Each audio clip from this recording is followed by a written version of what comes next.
Hello everyone, my name is Cameron+Perra, and I'm going to talk today about a program called Chicas Poderosas, which is a girl and young woman empowerment program in the context of the highly machista culture of Honduras, um, as well as located within an institution-type setting where hundreds of children and youth live together. So first I'd like to give a little context about Honduras.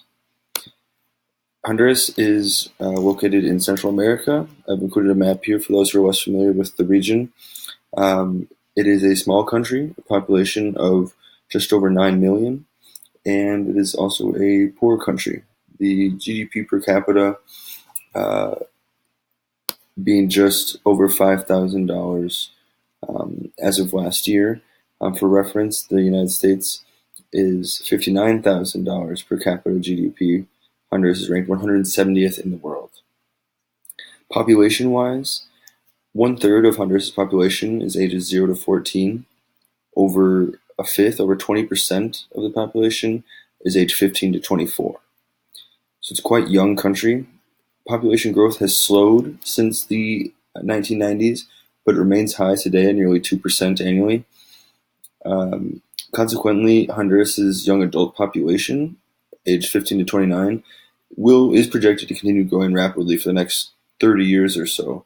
So it's a quite significant proportion of the population. The institution that within which the program operates is called Nuestros Pequeños Hermanos. It is an international NGO with homes in other Latin American countries as well. The Honduras home was established in 1985. It is the second oldest home of this NGO that I'll refer to as NPH. There are over 300 children on site, and there are over 100 more that live in Tegucigalpa, which is the capital city of Honduras. The home is largely self-sufficient. It has a farm with cows and pigs. They make cheese, make tortillas, and bread. They also have a greenhouse and extensive gardens, a school, a medical clinic. They're all on site. It is an hour outside of the capital of Tegucigalpa, and it's in a very rural area, so it is slightly isolated, which does play a role in it does play some role in this analysis, in that the program is situated within the context of rural Honduras, but it is also in its own small microcosm within this institution. Also worth mentioning is that kids who grow up in this home learn a trade, that being carpentry, electricity, shoemaking, seamstressing, tailoring, hairdressing, and as also welding. These trades often fall on classic general role lines as far as who is doing what. So to talk a little bit about Chicas Poderosas specifically, Chicas Poderosas means powerful girls. Their stated goal is to provide social and emotional resources to young girls, typically between ages 8 and 18, with the goal of promoting self-esteem, healthy relationships, and goal setting. A secondary goal is to combat machismo and its effects on young girls. There is not a really well-defined goal statement or curriculum. What I've just stated is kind of a conglomeration of different folks that I've interviewed in learning more about this program and in my own knowledge of the program. These kind of loose goals change with personnel that are actually running the program, which I'll get into in just a moment. The program is born out of a desire to respond to the classic machista culture of Honduras, which is to say a patriarchal society with hard gender role lines. The program, as I say, has attempted to solidify a curriculum, but it's often fluctuated. It first started in the 1990s, in the late 1990s, and grew over time. And it was started by volunteers. It's important to note who those volunteers are. Folks who spend 1 year living at the ranch, as it's called, on the NPH home site. They are typically Americans and Western Europeans, oftentimes white, folks who decide to spend a year of their life in Honduras, volunteering at the home in various capacities as teachers, as physical therapists, and some who have spent their time creating programs such as Chicas Poderosas. The four pillars that seem to more or less hold up the program over time are seen here. Todo sobre yo, all about me, seeks to think about self-esteem, inherent value, body image, and defining oneself. Social circle, thinking about how to behave socially, thinking about healthy friendships and relationships. Healthy lifestyle, thinking about physical and mental stress, education around nutrition, and around drugs and alcohol. Sexuality is really minimized here and not spoken about much.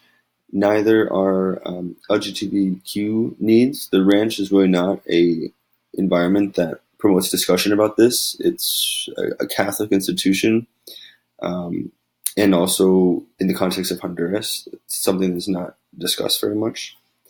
The last pillar being personal development, emotional intelligence, goal setting, communication, assertiveness.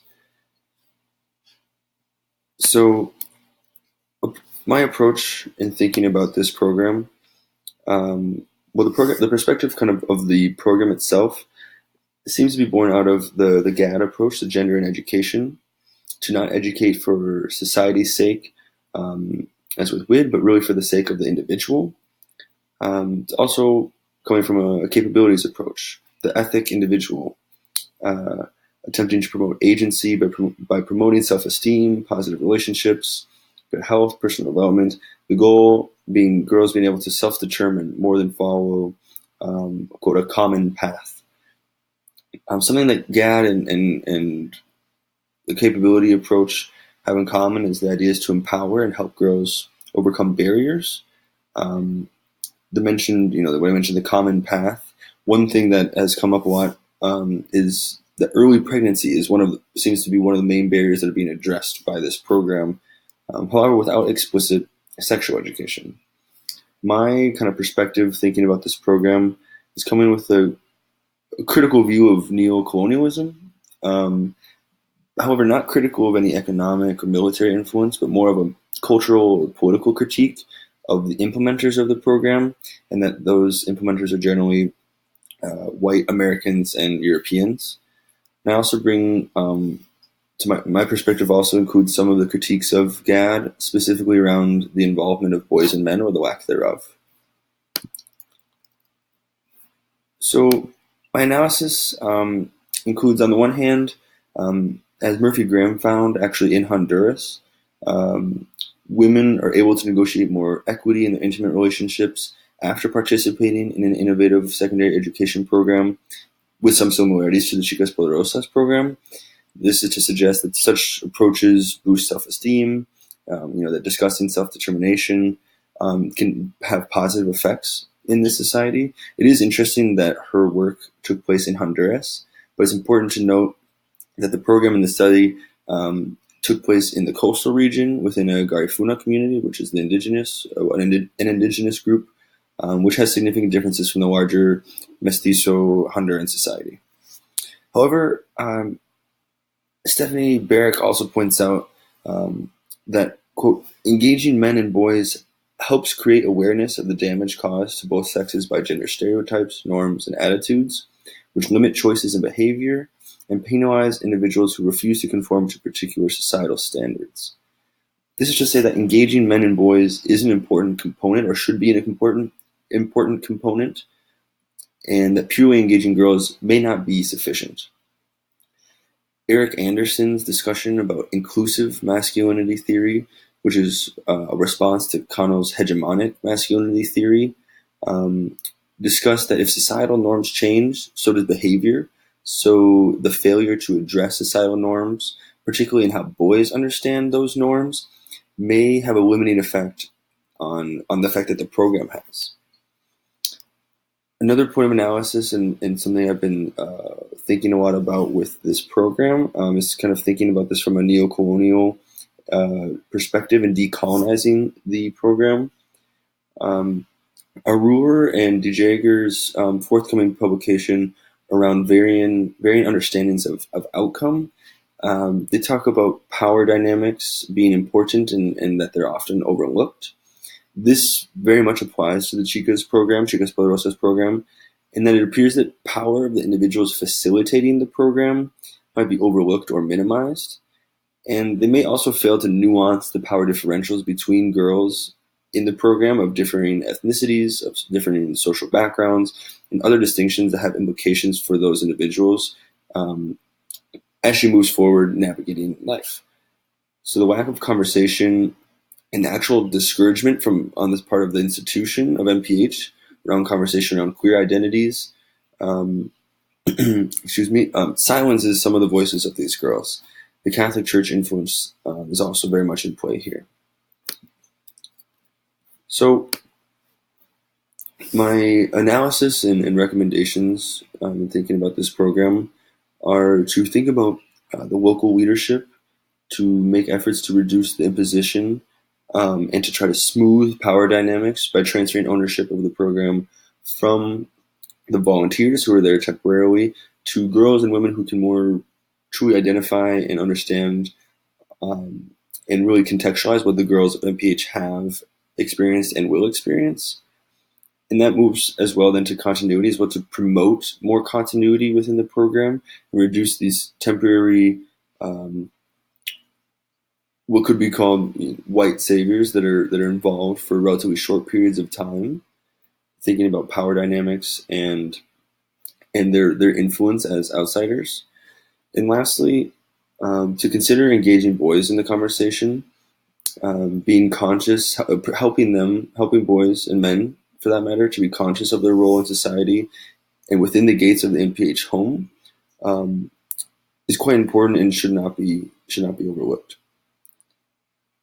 Thank you. I look forward to your feedback. Hope this has been helpful.